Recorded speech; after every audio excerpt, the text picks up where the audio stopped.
السلام علیکم دوستو، welcome back to my YouTube channel and scary stories with Bilal. امید ہے کہ آپ لوگ ٹھیک ٹھاک ہوں گے اور جہاں کہیں بھی ہوں گے خوش ہوں گے۔ اللہ پاک آپ لوگوں کو ہمیشہ خوش رکھے اور ہمیشہ اپنا خصوصی کرم آپ لوگوں پر برساتے رہے۔ دوستو، آج کا واقعہ ہمیں عمران نے سینڈ کیا ہے۔ یہ واقعہ ان کے ساتھ پیش آیا ہے۔ کہانی میں آگے بڑھنے سے پہلے آپ لوگوں نے اگر میرا چینل سبسکرائب نہیں کیا تو دوستو میرا چینل سبسکرائب کر دو۔ میں آپ لوگوں کے لیے اچھی سے اچھی کہانیاں لے کر آؤں گا۔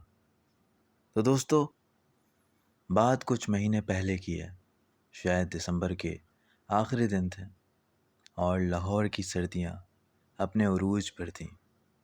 ہوا میں ایک عجیب سی تیزی تھی جو ہڈیوں تک اتر جا رہی تھی۔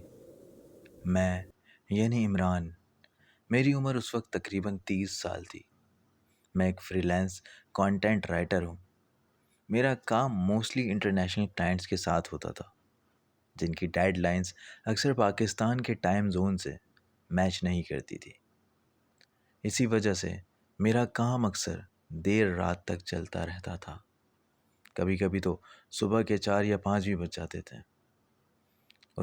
جس رات کا یہ واقعہ ہے، اس رات بھی کچھ ایسا ہی تھا۔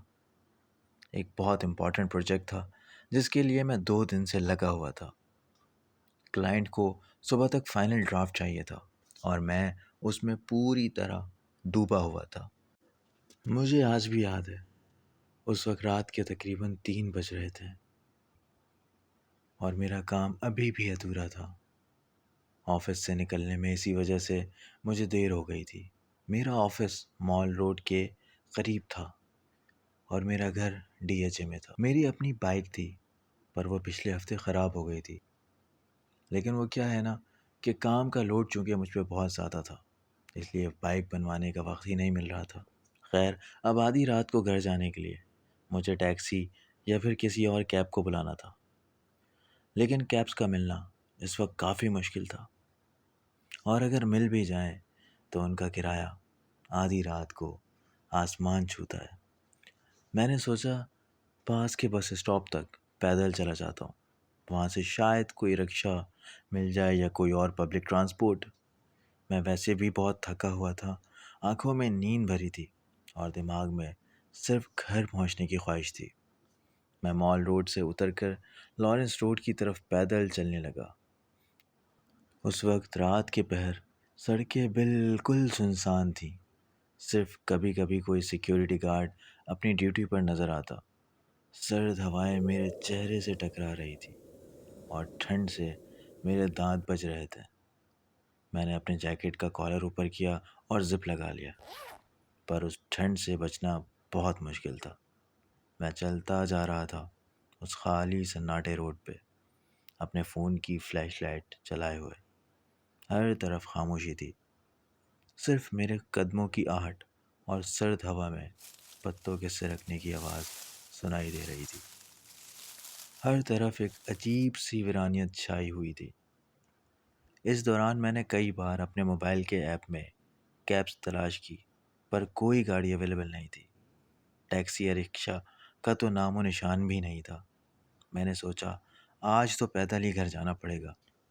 ابھی تھوڑی ہی دور چلا تھا کہ ایک چورنگی کے پاس ایک گلی آئی جو عام طور پر شارٹ کٹس کے لیے استعمال ہوتی تھی۔ یہ گلی سیدھی ایک روڈ کی طرف نکلتی تھی اور دن میں یہاں پر بہت ٹریفک ہوتا تھا، لیکن رات کو یہ بالکل اندھیری اور خاموش ہو جاتی ہیں، کیونکہ یہاں کوئی اسٹریٹ لائٹ نہیں ہے اور آس پاس پرانے بند مکان ہیں، کچھ تو بالکل کھنڈرات کی طرح لگتے ہیں۔ میں نے سوچا اس گلی سے نکل کر میں روڈ تک جلدی پہنچ جاؤں گا۔ میں نے دل میں اللہ کا نام لیا اور اس اندھیری گلی میں چلا گیا۔ جیسے ہی میں اس تنگ اور اندھیری گلی میں مڑا، میری نظر ایک کھڑے ہوئے رکشے پر پڑی۔ حیرانی ہوئی کہ اس وقت یہ رکشہ یہاں پر۔ وہ رکشہ بالکل نیا لگ رہا تھا، چمچماتا ہوا جیسے ابھی شو روم سے نکلا ہو۔ اس کا رنگ بھی عجیب سا تھا، گہرا نیلا، جو رات کی روشنی میں اور بھی گہرا لگ رہا تھا۔ اس پر کوئی دھول نہیں تھی، بالکل صاف ستھرا تھا۔ اس گلی میں تو پرانے رکشے بھی مشکل سے ملتے ہیں، یہ اتنا صاف ستھرا رکشہ یہاں بھلا کیا کر رہا تھا؟ مجھے لگا جیسے میں کوئی خواب دیکھ رہا ہوں۔ جب میں اس رکشے کے قریب پہنچا تو مجھے وہاں کوئی ڈرائیور بھی نہیں دکھا۔ میں تھوڑی دیر کھڑا رہا، سوچا شاید ڈرائیور آس پاس ہوگا، سگریٹ پینے گیا ہوگا یا پھر کچھ اور۔ میں نے آواز بھی دی، بھائی صاحب یہاں کوئی ہے؟ لیکن کوئی جواب نہیں آیا۔ پھر ایک عجیب سی ٹھنڈی ہوا کا جھونکا گزرا اور رکشے کے پیچھے شیشے پر میری نظر پڑی۔ اندر سے ایک شخص باہر جھانکا۔ اس کا چہرہ صاف نظر تو نہیں آ رہا تھا، صرف ایک گہری کالی ٹوپی اس کے سر پہ تھی جو اس کے منہ تک آ رہی تھی۔ اس کے لمبے بال تھے جس کی وجہ سے اس کا چہرہ پہچاننا آسان نہیں تھا۔ اس رکشے کے ڈرائیور نے اتنی سردی میں بھی ایک صرف ہلکی سی قمیض پہن رکھی تھی۔ اس کی آنکھیں اندھیرے میں چھپی تھیں، پر مجھے لگا جیسے وہ مجھے ہی گھور رہا ہو۔ اس نے اشارے سے مجھے بیٹھنے کو کہا۔ میں بڑا حیران کہ اس نے نہ مجھ سے پوچھا کہ کہاں جانا ہے، نہ ہی ہم نے رقم طے کیا۔ میں بھی حیران تھا اور پریشان بھی، اور ٹھنڈ سے تو بری حالت ہو بھی رہی تھی، کانپ بھی رہا تھا۔ سوچا چلو جو ملا اسی میں ہی چلتے ہیں، گھر جلدی پہنچنا ہے، اس کے علاوہ اور کیا ہے۔ اس وقت اور کوئی آپشن بھی تو نہیں تھا۔ جیسے ہی میں رکشے میں بیٹھا مجھے ایک عجیب سی خاموشی محسوس ہوئی۔ رکشے کا انجن چالو تھا لیکن کوئی آواز نہیں تھی اور نہ ہی کوئی وائبریشن۔ نہ ہی انجن کچھ ساؤنڈ پروڈیوس کر رہا تھا اور نہ ہی رکشے والا کچھ بول رہا تھا۔ وہ صرف ڈرائیو کر رہا تھا۔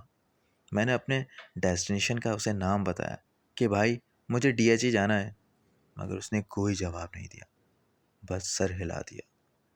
آپ یقین جانیں اس کا سر ہلانے کا طریقہ بھی بہت عجیب تھا، بالکل دھیرے سے، جیسے کوئی مشین ہل رہی ہو یا پھر جیسے اس کی گردن میں جان ہی نہ ہو۔ خیر وہ رکشہ چلانے لگا۔ پہلے تو وہ صحیح راستے پر جا رہا تھا، لیکن تھوڑی دیر بعد وہ راستے سے ہٹ کر کسی ایک عجیب سی گلی میں رکشہ موڑنے لگا۔ وہ راستہ دوسرے ڈیسٹینیشن کو جا رہا تھا جہاں مجھے جانا ہی نہیں تھا۔ خیر میں لاہور میں پیدا ہوا تھا اور پلا بڑا بھی یہیں تھا، تو میں ہر گلی سے واقف تھا، پر یہ گلیاں تو میری نظر سے پہلے کبھی نہیں گزری تھی۔ پرانے ٹوٹے ہوئے مکان جن کی کھڑکیاں دروازے سب ٹوٹ رہے تھے، اکثر دروازے بند تھے اور ان پر جالے لگے ہوئے تھے۔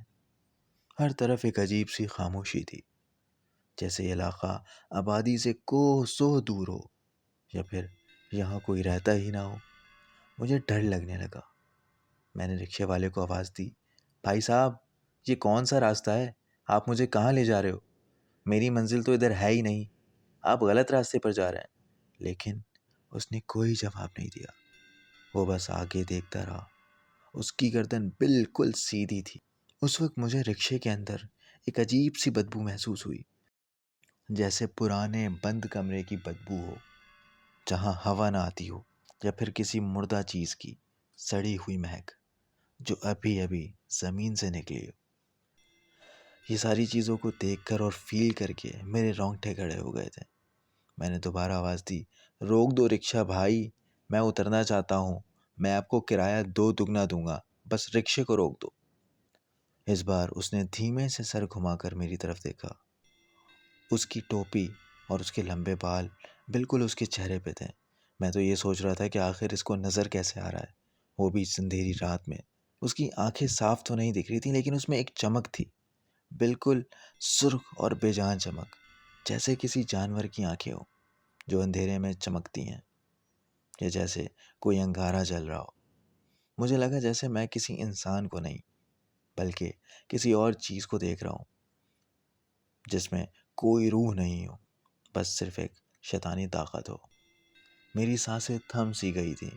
اس وقت رکشہ اتنی تیزی سے چل رہا تھا اور میں اس بند گلیوں میں قید محسوس کر رہا تھا۔ میں نے ایک بار پھر رکشے والے کو کہا کہ بھائی رکشہ روک دو، تو اس نے رکشے کی سپیڈ مزید بڑھا دی۔ پھر تھوڑی دیر آگے جا کر ایک موڑ آیا۔ وہ رکشے والا اس موڑ کو مڑنے لگا تو رکشے کے سائیڈ مرر میں نے کچھ دیکھا۔ میں نے دیکھا پیچھے کی سیٹ پر میرے بالکل بغل میں ایک سایہ سا بیٹھا ہوا تھا۔ وہ بالکل دھندلا اور بے شکل تھا، جیسے ہوا میں بنا ہوا دھواں ہو، لیکن اس کی موجودگی صاف محسوس ہو رہی تھی۔ اس نے اپنا ہاتھ دھیرے سے میری طرف بڑھایا اور مجھے لگا جیسے کوئی برف کا ٹکڑا میرے کندھے پر رکھ دیا گیا ہو۔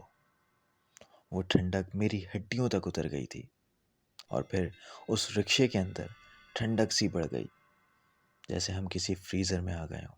اس وقت میرے دانت اتنی تیزی سے بج رہے تھے کہ مجھے خود ڈر لگ رہا تھا، اور پورے جسم میں ایک عجیب سی جھنجھلاہٹ ہونے لگی تھی۔ اس وقت میں نے اپنی آنکھیں بند کر لی اور دل ہی دل میں کلمہ طیبہ پڑھنا شروع کر دیا، لا الہ الا اللہ محمد رسول اللہ۔ جیسے ہی میں نے کلمہ پڑھنا شروع کیا، مجھے لگا جیسے وہ سایہ تھوڑا پیچھے ہٹا ہو، جسم کی ٹھنڈک میں تھوڑی سی کمی پیدا ہونا شروع ہو گئی، لیکن رکشے کی سپیڈ کم نہیں ہوئی۔ رکشہ اسی رفتار کے ساتھ آگے بڑھے جا رہا تھا۔ میں نے اور زور سے کلمہ پڑھنا شروع کیا، اور میری آنکھوں سے آنسو نکلنے لگے۔ میں نے اللہ تعالیٰ سے مدد مانگی، اور اچانک رکشہ ایک تیز جھٹکے کے ساتھ رک گیا۔ جب میں نے باہر دیکھا تو یہ وہی جگہ تھی جہاں سے میں نے رکشہ پکڑا تھا، وہی اندھیری گلی، وہی سنسان سڑک۔ لیکن صبح ہونے میں ابھی بھی وقت تھا، پر آسمان میں ہلکی سی روشنی دکھائی دے رہی تھی، جیسے سورج نکلنے والا ہو۔ رکشے والے نے اب بھی کوئی بات نہیں کی۔ میں نے جلدی سے اپنے والیٹ سے پیسے نکال کر اس کی طرف بڑھائے۔ اس نے میرے ہاتھ کی طرف دیکھا، لیکن پیسے نہیں لیے۔ پھر دھیرے سے سرگوشی کی ایک ایسی آواز جو انسانی نہیں تھی، بالکل سونی اور کھوکھلی سی، جیسے کسی قبر سے آ رہی ہو، یا جیسے ہوا میں کوئی بدرو بول رہی ہو۔ اس نے مجھے کہا، آپ کی سواری ابھی تک ختم نہیں ہوئی ہے، ہم پھر ملیں گے۔ یہ سنتے ہی میری روح کانپ گئی۔ میں نے بغیر کچھ سوچے سمجھے رکشے سے چھلانگ لگا دی اور وہاں سے گرتا پڑتا بھاگا۔ میں نے پیچھے مڑ کر نہیں دیکھا، بس بھاگتا رہا جب تک میں اپنے گھر نہیں پہنچ گیا۔ گھر پہنچ کر میں نے دروازہ لاک کیا اور سیدھا بستر پر گر گیا۔ بلال، میری حالت بہت خراب تھی، سانسیں پھول رہی تھیں اور پورے جسم میں ٹھنڈک تھی۔ اگلے دن صبح تک مجھے تیز بخار ہو گیا۔ میرے گھر والوں نے پوری رات میرا خیال رکھا، پر میں کسی کو کچھ نہیں بتا پایا، کیونکہ مجھے پتا تھا میری بات کا کوئی یقین نہیں کرے گا۔ آج بھی جب میں رات کو آفس سے نکلتا ہوں تو اس گلی سے گزرتے ہوئے میری روح کانپ جاتی ہے۔ میں نے اس دن کے بعد کبھی اس رکشے کو وہاں نہیں دیکھا، نہیں اس جیسی کوئی اور چیز، لیکن اس رات کا منظر میری آنکھوں سے ہٹتا نہیں۔ کبھی کبھی جب میں اکیلا ہوتا ہوں تو مجھے لگتا ہے جیسے وہ سونی اور کھوکھلی آواز میرے کانوں میں گونج رہی ہے، آپ کی سواری ابھی تک ختم نہیں ہوئی ہے۔ اور مجھے ڈر لگتا ہے کہ وہ پھر ملیں گے کا مطلب کیا تھا؟ کیا وہ واپس آئے گا؟ کیا میری سواری سچ میں ختم نہیں ہوئی ہے؟ میں نے اس دن کے بعد سے رات کو باہر نکلنا بہت کم کر دیا، اور اگر کبھی مجبوری میں نکلنا بھی ہوتا تو میں صرف اپنی ہی گاڑی استعمال کرتا ہوں۔ اللہ پاک سب کو ایسے واقعات سے بچائے۔ یہ تھی میری ایک سچی کہانی جو میں نے آپ کے ساتھ شیئر کری۔ تو دوستو، دیٹ واز دا اسٹوری جو ہم سے عمران نے شیئر کی۔ آئی ہوپ آپ لوگوں کو یہ کہانی اچھی لگی ہو۔ اگر آپ لوگوں کو کہانی اچھی لگی تو ویڈیو کو لائک کریں اور چینل کو سبسکرائب کرنا نہ بھولیں۔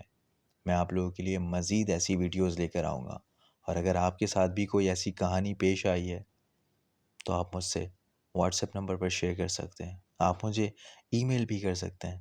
ای میل اور واٹس ایپ نمبر دونوں ڈسکرپشن باکس میں موجود ہیں۔ مجھے اجازت دیجیے، پھر ملیں گے ایک اگلی کہانی میں۔ جب تک کے لیے اپنا خیال رکھیں۔ اللہ حافظ۔